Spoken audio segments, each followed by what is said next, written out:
Something a bit different this week, we are answering your questions.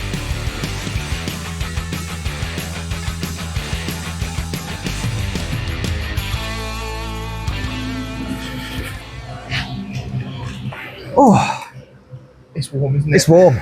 Hello, welcome back to the British Touring Car Podcast. We are going to battle through the heat, so apologise for any background noise, but we do need the fans on, because if you haven't noticed, it's been extremely hot in the UK.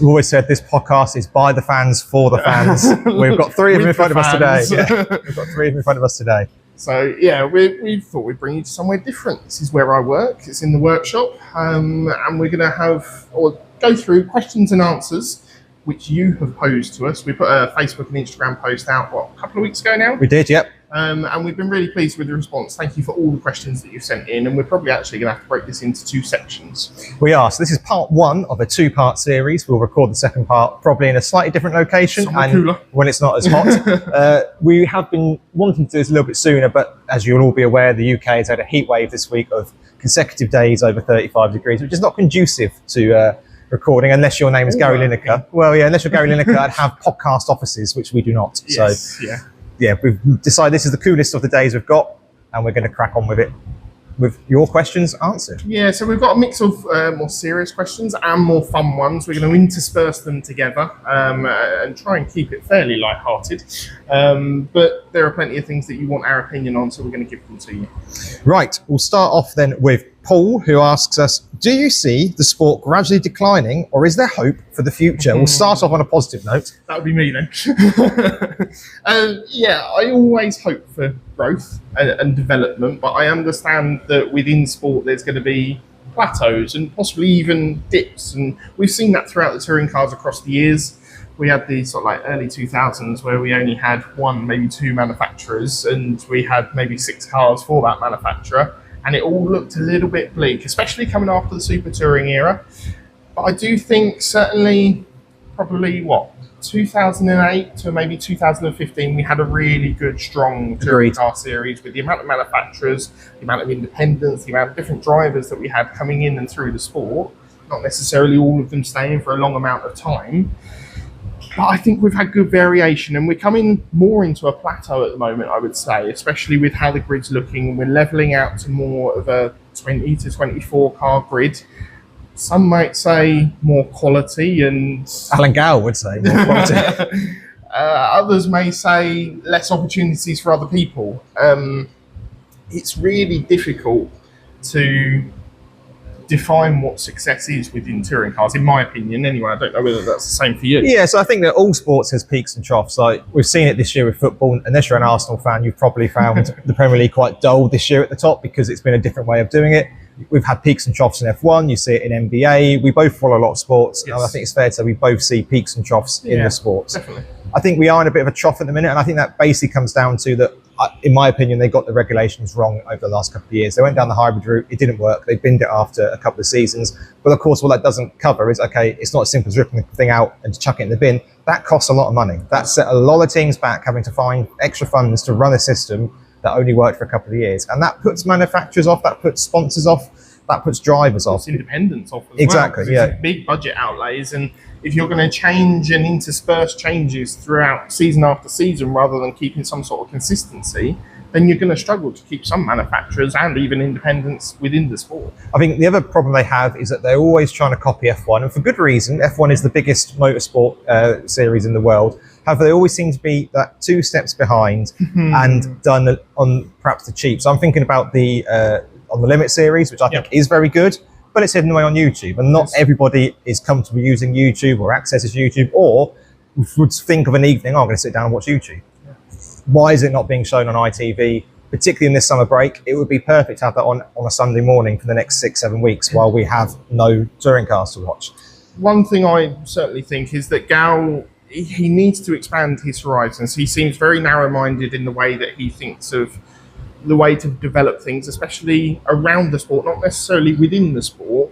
But what I'm talking about is bringing in a younger demographic like you and I'd like to class us as still young, need to go down more of a social media route, because that seems to be the way that the world is developing at the moment, and more people are consuming more content online, And that kind of needs to be the way that it goes if you want to bring in that young demographic and build up that supporter base once again. And in fairness, that is something they are looking at. Obviously, we have moved races onto TikTok. We have still got it on a free-to-air channel, which I think is really important because as good as the F1 is, it is locked behind a paywall. And if you haven't got the money to pay it, then you can't watch it.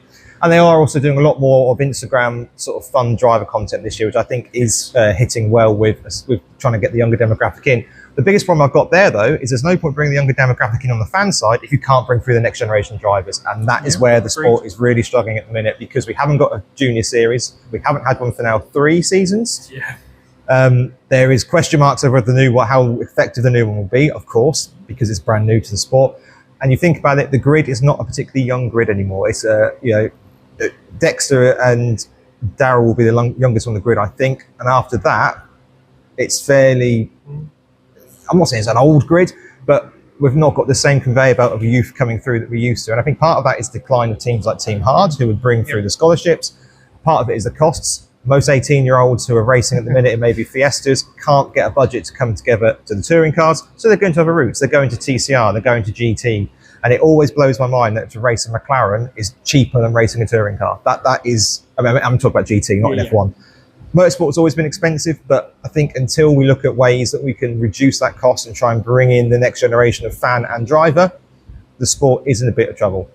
What I would like to see personally, and don't get me wrong, they do a good job at the moment, but we see the 3 main presenters that we've got on ITV, and Tim Harvey's there, Paul O'Neill is there.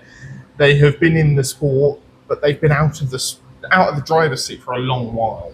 I'd like to see, yes, we've got Jade coming through as well, but I'd like to see more drivers that have been there and done it come in and do bits and pieces like that, maybe behind the scenes content and stuff like that, because I feel it's going to be more engaging. Yeah, I think I've said to you before that I don't watch it in detail, but Ted's Notebook I think would be perfect sort of thing to have on the touring cars, particularly as if you've got a penalty in race 3, you generally don't hear about it until the next race weekend, unless you're an anorak like us and go searching for it on the BRDC website. And unfortunately, if you've got a break like now, if somebody had a penalty in race 3 at wherever it's just been, Alton, by the time it gets round to Thruxton, you've probably, I mean, I've forgotten we even gone to Alton, that's just shown then. So, I think that is a bit of a problem. Shall we go to a fun question to try and bring the mood back up early on? So this is from Ross, and I like this one a lot. If you were team owners, what drivers and cars, past or present, are you having? Now, I'll allow a 3-car team. I was going to say, can I clarify, is it a 3-car team? I'll allow a 3-car team. I've also picked Team Boss as well, just to throw something else in there. Well, so my car, I've gone for the Honda Integra. Yeah, I can understand that. It was an awesome car of its day, and it was much maligned by a certain Mr. Plato for how strong and robust of a car it was. Yes, it was... Well, it was a tank. Controversial when it came in its time because of the rules and regulations that were in place of the cars that could be run within the series, but it was voted in effectively, and it was a car to be feared. Agreed. No, a fantastic car. You might as well do I'll just chuck my phone on the floor. You might as well do your whole team lineup rather than... So my 3-car, or my 3-driver lineup, driver 1 for me, you have to put Ash Sutton in there. He can drive any car. Yep, agreed. And he will get the most out of any car, so I think he has to be in there. And next driver, I'm going for someone old school, just to bring back that classic effect of racing and the controversy that came with him as well, which is John Cleland. Oh, I was not expected to hear that name today. Just to put someone spicy into the mix. I like that. And the combination of all 3 of my drivers may not necessarily get on in a team, but we'll certainly get good quality racing, and I think all 3 of them should well be up the front. My final driver is Fabrizio Giovanardi. Yeah, I understand that. Massively so, yeah. He's a driver that just came into the series, did what he needed to do, and then left, and just going, I've done my 2 titles, that's enough, I'm off. Did come back, of course, though, for a little bit. I think if he'd have been in the series for a prolonged amount of time, then he would certainly have more drivers' titles behind him. And he was just a class and quality driver of his time. Team Boss, then? I think it has to be Dick Bennett. He's a solid option. Even when we were at Stetterton and we were lucky enough to be in the WSR garage, you could see how he was just reading that technical data off of the timing screens and looking at it every single lap for both cars, making sure he knew exactly what was going on at every single point in the race. Even though you've got the 2 race engineers for each driver, also looking over those bits. He wants to be involved. He knows what goes on in the sport, and he's a stalwart of the sport and brought so much talent through. Very good. Right. Okay then. Here we go. So I'm going for the Nescafe Gold Blend Renault Laguna as my car from the Super Touring era. That is, honestly, I'm still not convinced there's a better livery than that we've ever seen since then. It's quality. Quality livery, quality car, and a quality time of touring cars. A time we can't go back to, no matter how many people want us to. No. And for good reasons. I think another question, perhaps on part 2, we'll cover. So I'm going with that car. I'm going with a driver lineup of James Thompson. What a driver. What a driver. A champion. Again, probably didn't win as much as he should have done. But didn't stay in the sport because he went to win other series. Agreed. Such a good driver. And I think a little bit forgotten in modern day touring car because his success was mainly in the Super Tourer era and the early 2000s as well, to be fair. But what a driver he was. In a similar style, I'm going for Ash Sutton. Like you say, I want to see him drive a Super Touring car because I would love to see how he gets on with it. Even more Larry, wouldn't they? Exactly, and as you've alluded to there, he's probably going to be a 5-time champion. If I've jinxed him there, I'm so sorry, but he's probably going to be a 5-time champion by the end of the year. And he is, in my opinion, the most naturally gifted driver I've seen in my lifetime. So definitely would like to see him in the car.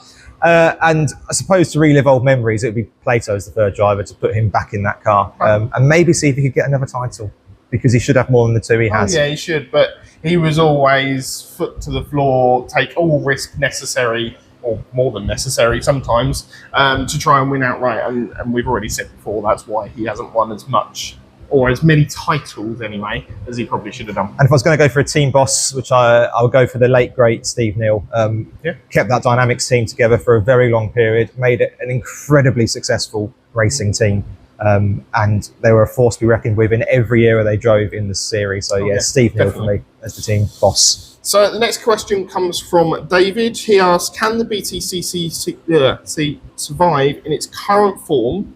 And how can we keep teams and drivers with the current astronomical costs? I think the short answer is no, it can't survive in its current form because it is so expensive. And we're seeing a lot of top talent go to other series, not only on costs. I think it's important to say that not every driver is going to the GT or other series because of costs. There's also prestige in racing for the GT. It's not the cheaper cousin of the touring cars.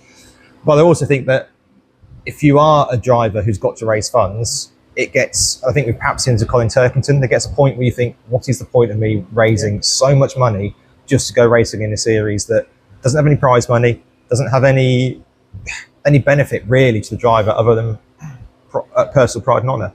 It's always baffled me that TCR are able to offer money for winning stuff. That is bonkers, and touring cars doesn't. Used to. Obviously, this comes up a lot on social media. Oh, all these drivers pay to be... No, there's very few paid drivers on the grid. I think there's probably less than 5, would be my guess, on the grid. And even those who you imagine probably are heavily subsidised still bring sponsors to the teams. So I don't think it can survive in its current guise.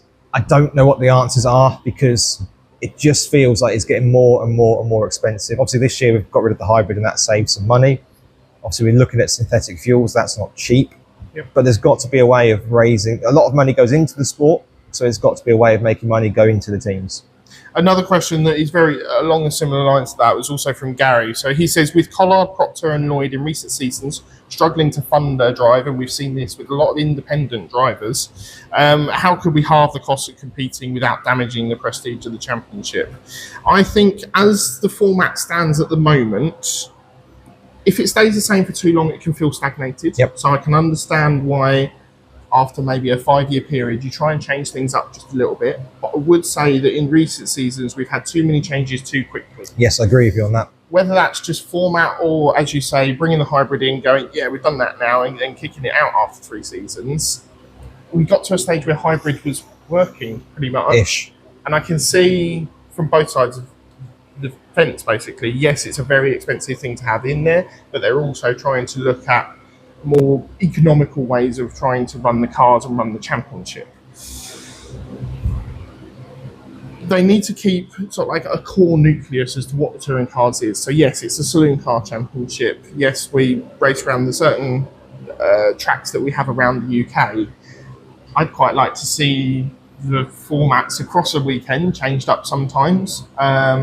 maybe even having certain formats for certain weekends, not necessarily a set format across the whole season. So maybe putting more emphasis on a weekend, a long circuit at Silverstone, rather than a weekend at Knock Hill where it's a nice short compact circuit. So yes, you've got to have good nucleus there, but there have got to be changes that happen over a period of time. Otherwise you get people going, oh yeah, it's the same racing, same weekends, same, and people gradually do get a little bit bored of it. Yep, agreed. But bringing change is also difficult within a sport because it can be costly. Yeah, and if I was to defend the BTCC here from me, which I don't often do, I would say that we live in absolutely crazy times. Oh yeah. We have got lots of problems going on in the world. Without turning this into a political broadcast, there are lots of problems in the world which are causing knock-on effects in every industry. Costs of the basics such as fuel, metal fabricating costs, all that sort of stuff has gone through the roof in recent years. We all know that from the business you work in. Yep. I see it to a lesser extent with just even like computing parts. You might not think about that for a touring car team, but they all need laptops, they all need IT infrastructure, and all of that has gone through the roof as well. Yep. So it is getting hard on a global scale because of what's going on in the world and who's in charge of certain countries and what their policies are, and I'll leave that there for that. And it is having a knock-on effect in everyday life. And I think that Alan Gow, as all-seeing as he may be, cannot predict what certain presidents or countries are going to close or open or attack or defend. It could even be down to natural disaster and stuff like that, and where we source components from. Yeah. One other thing that I think we need to think about with this is, it's certainly not obvious as to how much of a say the drivers within the championship have towards what happens in the championship. Yeah, I think you're right, because we see within F1 we have a drivers committee, and they have to be able to agree to vote on things that happen within F1. And I think we need to see more of that within the touring cars. And it's not just necessarily the people that are on the grid for that season or the previous season or the coming season. I think it needs to be a couple of maybe younger drivers or drivers that have just moved on from the sport that need to be within that system, because they've seen either what's working or new drivers can bring new ideas. Yeah, I think they do have a system, but I don't think it's necessarily as powerful as the F1 union. I also wonder, and I don't like this idea necessarily, because I think touring cars isn't in the place where this works yet, cost capping teams. I think it's clear to see on the BTC grid where what teams have money and what teams don't. They've all got money, but in varying forms. And going back to your point as well, I don't know how, when the rules are changed, it always comes out saying every driver or the drivers are unanimously in favour of this. I'm not going to drop names into the hat here, but we've spoken to a lot of drivers throughout the season. And I'm struggling to find anyone that has supported some of the changes that have come in over that. I'd say I'm not saying what changes, I'm not saying what drivers, but I'm saying that having spoken to several of the grid, and actually you hear it in interviews when they talk to Louise about the tyres, about the boost. Yep. And now I know some people say, well, they're not winning. People always feels like they're not consulted on it. Yeah, people always moan when they're not winning. However, I would say that across the paddock, nobody really seems massively happy with what we've got at the minute. And I do wonder whether touring cars has tried to, and this might help cut costs, is go back to basics. Let's stop messing about with trying to even out races and have this person have less boost, and you've got to have this boost system, and you've got to run that tyre. Let's just go back to basics. The only thing I would say, and I've got this written down, so it is a very fine line to tread between cutting costs to make sure you can get as many good quality drivers into the sport as you can, but also making sure that manufacturers go, yes, that's a series that we want to be in, because we see the financial benefit through branding and stuff like that we can get. So it's very easy to go, yes, there should be more universal parts across cars and stuff like that to bring costs down. But then manufacturers go, well, I want to put our own twist on that. I want to design that. I want to design that to try and get that edge within the sport. Because if you win in the sport, you're generally getting the most amount of coverage. Just to add on to the back of that, though, is that I think you can't just blame the series for the things. Teams have got to be a bit smarter too. And we've seen that with Plato this year about going down the salvage route, which is something that other teams haven't. But you think about it, I live near a scrapyard. There are piles and piles and piles of cars in there that you could quite easily strip parts from. And that's, again, you work in the business, you know that you can get decent second-hand parts on the market. I'm not saying we turn it into a banger race where every panel's got a dent in it already, but what I'm saying is... Well, by the end of the weekend, it turns into that. There is that. Yeah, I think, as I say, teams have got to also have a little bit of responsibility in finding new innovative ways of getting around this. But I don't think you can just half the cost and expect the same championship either, because, again, to defend Alan Gow in the series, it's not free to hire the circuits. It's not free to put on the medical care for the weekend. It's not free to pay the insurance that keeps us safe when we are there and falling over wires because we're not looking where we're going. I think you've also got to remember that this is a sport that has got access that rivals any other motorsport series that you can go to. Yeah. You will struggle. You go to F1, you're not getting within 3 miles of the paddock unless you've got the right pass. Yep. Whereas at touring cars, you've got all that access. And I never want to see a situation where we start having pay tiers for what we have now. And I think that's something we need to make sure we avoid. You mentioned earlier about budget caps, and yes, it is a possibility. We've seen them, as you mentioned, within F1, and we've got teams within F1 that still actually don't spend up to that budget cap in hats. Or spend over in catering, which can happen. But I think you're going to need to get increased visibility through sponsors. More sponsors coming into the sport will always bring more money. You need to possibly become more mainstream. And yes, we've got this long-running deal with ITV, but it's ITV4. And I do wonder whether we need to get back to the days where we can get onto BBC, BBC2 maybe. Or just ITV1. Or just ITV1. What else is on a Sunday on ITV1? The only thing that I would say, and you mentioned it earlier about being behind a paywall, I would suggest that most people, and do let us know if you don't, but I think most people nowadays do have a subscrition service, if not many.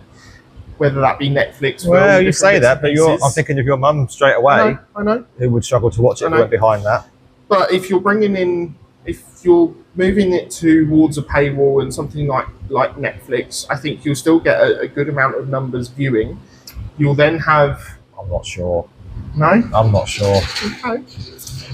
I think it could offer the opportunity for future investment as well, though, if you're going on to somewhere like Netflix. I mean, we've seen that there's going to be the behind-the-scenes documentary made for Plato Racing. It's going to be interesting to see where that finally ends up, whether it's going to be YouTube, whether it's going to be Amazon, Netflix, whatever, and what the response to that is going to be. And I think if that gets a really positive response and it's done well, then we could see more teams and more drivers do it. We've obviously seen Dan Lloyd do his behind-the-scenes stuff, which is really interesting, and he uses it to his advantage to gain more coverage and more sponsorship income through doing YouTube. My last point on this would be as well, I think we need to go back to attracting non-racing sponsors to the grid somehow. Yep. You look at all the cars and the majority of sponsors are in the industry in one way or the other. Yeah. Gone are the days of shredded wheat, Nescafe Gold. I know we can't have alcohol or cigarettes advertised on cars anymore, although you could get around it with Heineken Zero, for argument's sake, which you have seen in F1 with Peroni, Nazuro on the Ferrari and stuff. I think that every car now is basically covered by stuff that's in the business, and I think that is a problem. We've gone from having a fairly wide-ranging sponsor set, Airwaves, another one that comes to mind, and we're now in a situation where it is purely tools, oils, and the problem is that people don't go to an event to go and buy Valvoline oil. They might go to an event and have Airwaves and then go, I'll go to the shop and buy that. I think that's the problem now, is that we've got so stuck with certain types of brands on the grid. And that less freebies. Less freebies. You can't really give away samples of engine oil. It doesn't really work. But also that means that it's very difficult for some drivers to bring their own motorsport-based sponsors to a grid that already has motorsport-based sponsors, because you can't have Toyo tyres, for argument's sake, as your sponsor when there's Goodyear that are providing the current tyres. You can't have Miller Oils as your main sponsor if your team is using a different oil, if they're using Valvoline, for argument's sake. Yeah. And I think that's a big problem. Do let us know your thoughts down in the comments as to how you think the championship could be improved, how you think they can reduce the budgets needed to be able to get onto the grid, and any improvements that you think would be good going forward, and your reasoning behind it. Also, like I said, that's my last point. This is now my last point, so I forgot I wrote this down. We need a scholarship program. It's as simple as that. We need a scholarship program. Otherwise, we're going to end up with a gentleman's grid full of over 50-year-olds who are doing it because they've got the income to do so. We need a proper scholarship program. Back onto something a little more fun. Yeah, let's go fun. Message from Stuart came in. He said, should legends become a permanent addition to the BTC circus? Yes. No. Ooh, okay. And is there a series you would add to the circus, and what would you remove? Okay, so the reason I'm saying no for Legends, which I know is going to be an unpopular answer, is that at the minute, their novelty keeps it interesting. Okay. I think as soon as you have the same series over and over again every weekend, you no matter how fun it is, you will get bored of it. Second of all, I don't think every circuit we go to suits the Legends, and I don't think that for I can that reason. see your point on that one. Yeah. I do wonder whether. Now, we only normally see one set of Legends. Yes, we sometimes see the Scottish ones as well. I do wonder whether there are other series, and I haven't looked fully into this as to whether there are sort of like bigger Legends out there. But a one-make series, I think, is a really good idea. Agreed. I agree. And if you've got something that could be adaptable to the longer circuits and to the shorter circuits, then that would be highly beneficial. Yeah, I want to make it clear, I love the Legends. Yes. They are incredibly fun to watch. However, as I say, I just think that their novelty makes them interesting as well. I think that as soon as you bring it in full time, you'll get bored of it. Same as the mini Miglias that we'll see at Thruxton when we go there in a few weeks' time. Wouldn't work around every circuit we go to, and you get bored of it because of the constant changing of position and stuff. Yes, it's exciting to watch, but that's because it's different. And once you see it every week, week in, week out, it won't be as exciting. So is there anything on the current format that you would take away and not have back? Yep. There's two series. One's controversial, one I don't think is controversial. Okay. I don't think the Porsche Sprint adds a great deal. Sorry very much. I like the big Porsches. Yep. I'm not as sure. I don't like the fact we have two Porsche championships, or sometimes three Porsche championships in the series. What I find difficult with those is they're not at every single event, and then we find it difficult to keep up with what the championship is doing. With the Porsche Carreras, we know the drivers that are in there. We can follow how well they're doing in the championship. It's very easy to follow because they're on pretty much every touring car round, and they don't do extra stuff outside of the touring cars. The problem I have with it as well is that it's not a feeder series. You're not getting the next touring car driver coming through Porsche Carrera, because if they're successful in the Porsche Sprint, they go to Porsche Carrera GB. If they're successful there, they go to GT or Super Cup or Porsche Scholarship Program, etc. Agreed. I think that we've lost a lot of real good talent off the TOCA grid. I'm thinking King, I'm thinking Lewis Plato, I'm thinking Jewis, Voisin. Yep. Who's the there's loads of that, and now, dare I say, the current Porsche one is a bit of a gentleman's racing club. It's sort of the touring car drivers that aren't interested in touring cars anymore. Okay. And I don't think it's as exciting. However, I keep the GB because I think they are so fast and so good to watch at an actual circuit. Not so much on the telly, but on the circuit. I don't get rid of the Sprint because I just don't. It's not for me. And you're going to hate this. You might push me off this tyre stack. Oh dear. I would get rid of the F4s. So I would get rid of the F4s as well. Because at the end of the day, the long-term aim for those F4 drivers is not to be on the TOCA paddock. Their aim is to go into F4 Italy or F3 and to go to F2. My reasoning for getting rid of the F4s is they've always, to me, felt a little bit out of place. Agreed. Being the only single-seater group. Yes, okay, sometimes we have caterings and stuff like that, but the only out-and-out single-seater that we have with the touring car package, and it just feels a little out there. Yeah, I agree. When you see F1, you get F1, F2, F3, and Porsche, and the Academy, and Porsche, and the Porsche. But generally, all single-seaters vying to go up the stages. F4 doesn't feel like it fits in well for me. No. And I would replace that with something like Fiesta Juniors or the JSCC. I really don't understand. And okay, I do sort of understand there are politics that goes on behind between different clubs and what is willing to be accepted into BARC or BRSCC and stuff like that. But I think the JSCC is the perfect stepping stone to go into the touring cars or even possibly into Porsches. Yeah, so obviously I understand that F4 offers a relatively cheap way in, and it's cheaper to get on the TOCA grid than it is the FIA F1 grid. I get that, but we take that away from it. I agree with you. I just don't think that there's very few drivers on the F4 grids whose dreams is to race in the touring cars. These are supposed to be feeder series that, to be honest, the system doesn't work anyway because nobody's coming through this series. That's a different problem for a different day. Yep. In terms of what I'd replace, I agree with you with the Fiesta Juniors. I think we should have a junior. I know we're getting that potentially next year, but I just don't understand why would you make a new juniors when you've got a really, really good, talented pool of drivers in a series that is really fun to watch. We've both seen Fiestas before. Obviously, Lewis Turkington is driving in those currently. Go grab that. Go get a ready-made one and plonk it in rather than try and build one from scratch. I'd also like to see something a bit fun, maybe like the Mazda MX-5 Cup, something like that. Just something a bit different, a bit fun that will come into it. I also quite like the Civic Cup, but perhaps not for a touring car grid. I like those kind of. I agree with you. I like a one-make championship. I enjoyed the days that we had the Clios in there as a one-make. We had the Seat Cupra Championship in there as a one-make. And I think they were really good for being a feeder series into the touring cars. Yes, nowadays it is a much bigger jump up in cost, which we've already spoken about. But if those costs come down, it will be really interesting to see how the Junior Championship, if it ever comes to fruition, what the costs are comparing that to the JSCC and the Fiestas. Completely agree. I think that it will be more expensive, is my initial thoughts. Agreed. Right, so I think this is probably more aimed at me than it is for you. So I shall read it out. It's fine, and it's probably fair comment. This is from Dan. I know you love a moan.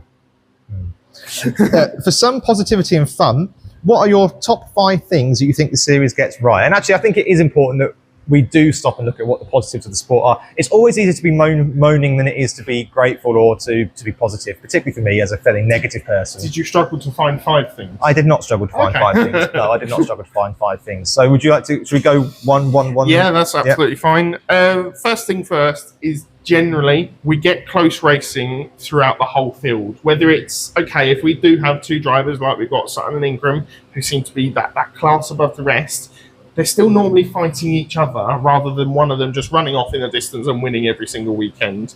Some of that's down to the format, not necessarily all the time, but then generally throughout the grid, we have battling, whether it's 3, 4, 5, 6, 8, 10 cars in a group. They're nearly always fighting lap after lap, and positions chop and change quite often, which keeps, for me, the racing exciting and the sport exciting. Yep, I would agree with that. One thing I would say, or my first thing would say, that despite what we might say about cost, etc., it still attracts the top talent in the racing world. We've got multiple champions on the grid. We've Gordon Shedden, Tom Ingram, Ash Sutton.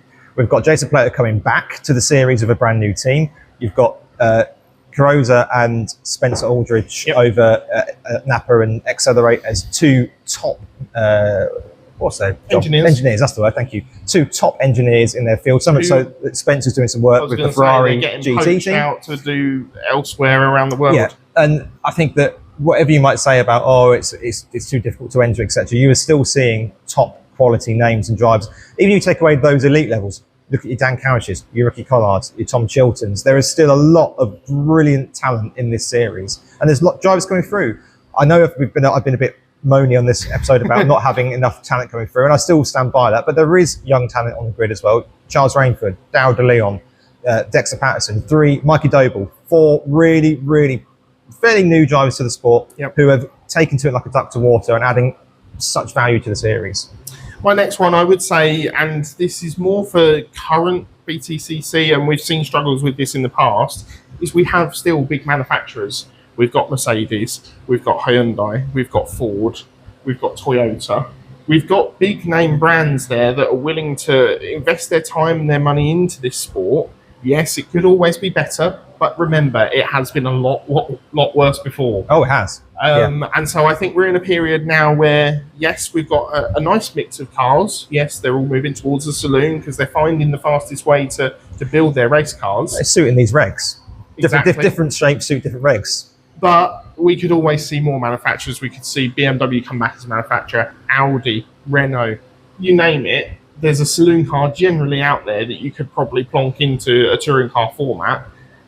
And I think to be able to have that happen, we're going to need to look at costings and it'd be beneficial for them. I agree. My second one is accessibility. Look, tickets have gone up, but generally they're still under about 35 quid. And for that, you get generally 10 races with a pit lane walkabout where you can get your autographs and access to the paddock all day, unless there's a weird one like Brands Hatch where it's in the middle of the island.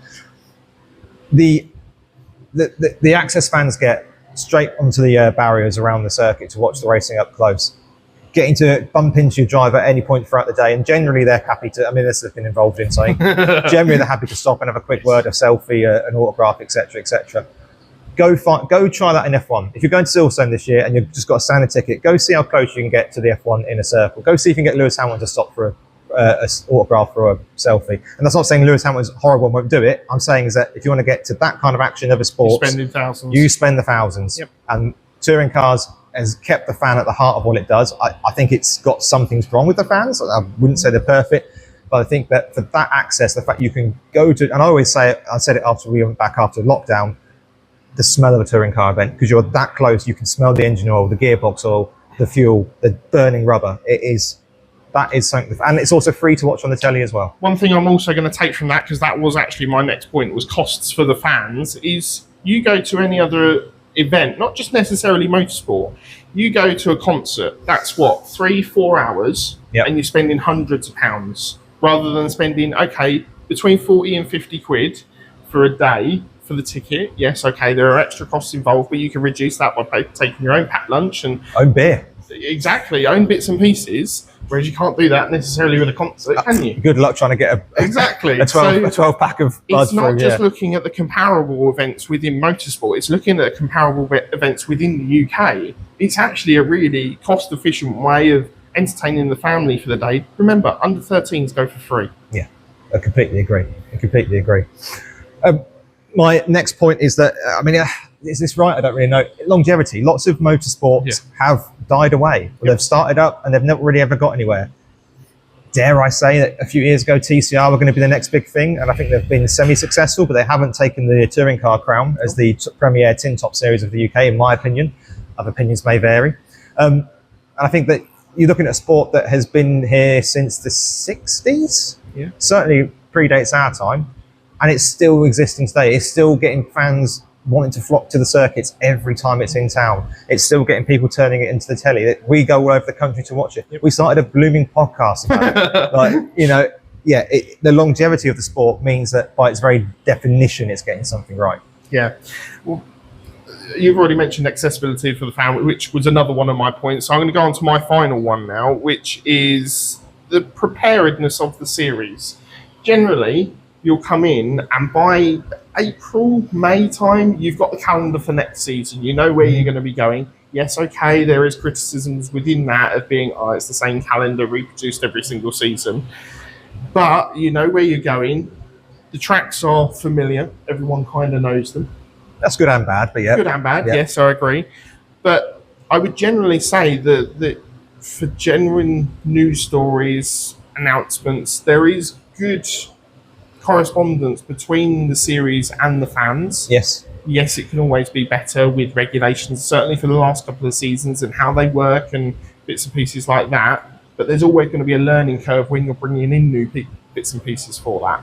I would generally say, and the coverage that we get on a Sunday from normally 11:30 all the way through to 6 o'clock on one TV channel is pretty damn good. Would agree.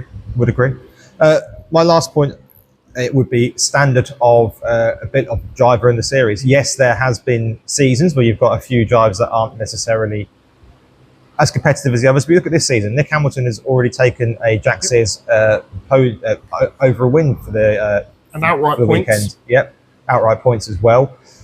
You look back through the history of the sport, how many amazing drivers have we had come through this series? Matt Jackson, James Thompson, Yvonne Muller, Colin Turkington, Matt Neal. Drivers that have gone on to be World Touring Car champions, GT champions in Rob Collard. Yeah. There's an almost endless list of drivers that have gone on to do other bits and pieces and been competitive within it. And also there's lots, people might say, well, what about all the bad drivers? And there's been some, but actually sometimes it's not the sport for them. Darren Turner comes to mind, never really settled in the touring cars, but an incredible GT driver, Le Mans driver. Yeah, exactly. Brilliant. So, I think that's in itself is a good thing. Is it attracts drivers from other series to come and give it a go. And it doesn't always work, but surely you want to see.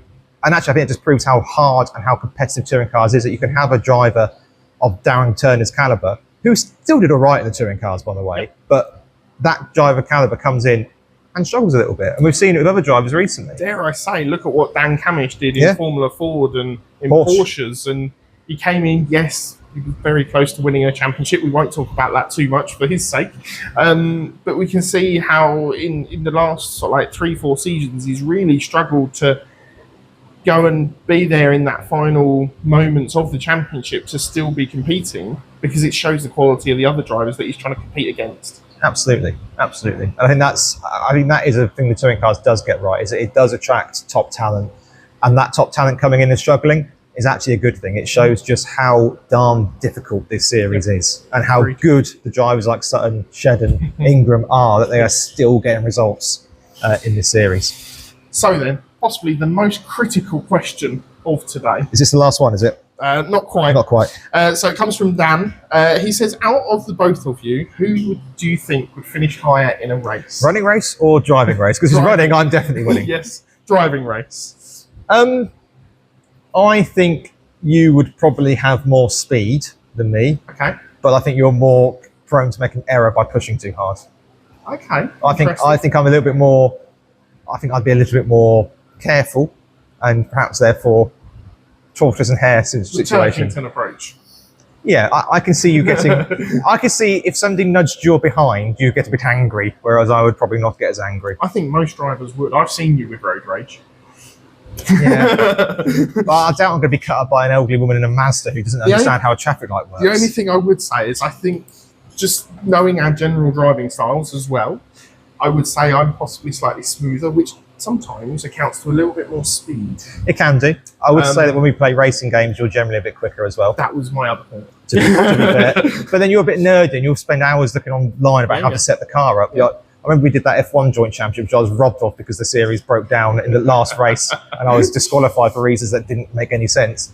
You would spend hours finding out the best wing setup. But I will say, some of that was to your downfall, because I remember one race that season you put the setup on that was horrendous. Yeah. And attention to detail, though, I think over a season, I think I would probably have it. Yeah, I think over season you'd be better. You'd be quicker than me. I think I'd be better suited in the garage in terms of planning and. Do you think setup. It would depend on the circuit that we went to?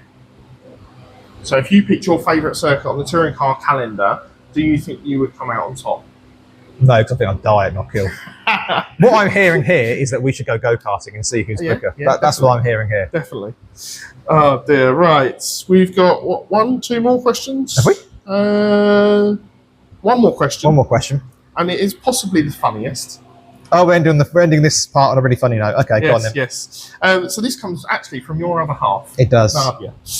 Would you rather take on 10 chicken-sized Ash Suttons or one Ash Sutton-sized chicken? One Ash Sutton-sized chicken. The idea of 10 slightly irritable, potentially handy chickens, or Ash Suttons, sorry, even if they are the size of chicken, they can gang up, they can be a bit aggressive. I think I could take one chicken-sized Ash Sutton. See, I'd go the other way around. I'd go for 10 chicken-sized Ash Suttons. No, see... He may be tenacious. Yeah, but little man syndrome might set in if he's a chicken size. I've got a decent sized right boot. Yeah, but there's 10 of them, and they can flap a bit. Yeah, that's fine. I reckon I could take a chicken. No, I've seen how ready he gets sometimes when he's got out of a car and something like, do you remember when Plato at Snetterton, he came out and said he's got all the paperwork filled out? I'm taking on the big chicken. Yeah, but remember, is this big? Yeah, but a big chicken that's Ash Sutton size, who's not massively tall anyway, but well, he's not Matt Neal levels, is he? He's not a giant. Okay. It's going to be docile because it's a chicken. Whereas I think Ash Sutton in a chicken form would still want to fight. Have you been around chickens before? Yeah, but if you go around a farm, they just sort of... They've got a nasty peck on them. Yeah, but they just go around clucking. They're not going to come over... If I'm in an enclosure with them, like Jackass style, I don't think the chicken's going to come and try and knock me over. Whereas I think if I'm in an enclosure with 10 Ash Suttons who are small and chicken size, they're going to come over and want to start a fight. That depends on what you've said to them. Well, yeah. I don't know. I'm taking my chance with the big chicken. And then if I win, imagine the Sunday roast I can have afterwards. Fair enough. We gave that far too much thought. I know. If you have any further questions for us that you may want us to put into the next Q&A, do let us know down in the comments below. And if you haven't already, please do subscribe. Get the bell on as well to make sure that you don't miss any of our future content. And if you haven't already, go back and watch some of our old bits and pieces. We try and bring you up to date with all the news throughout the BTC season, previews, reviews of race weekends, and everything in between. Yep, and once again, thank you for bearing with us if there is any background noise you can hear. This is an incredibly hot day in an incredibly hot workshop, but if we didn't get it done today, I don't think we actually would have been able to fit everything in before Touring Cars actually comes back, because it's back not too far away now. No, it isn't. But until next time, we'll see you again soon, and stay safe in the sun. Bye for now.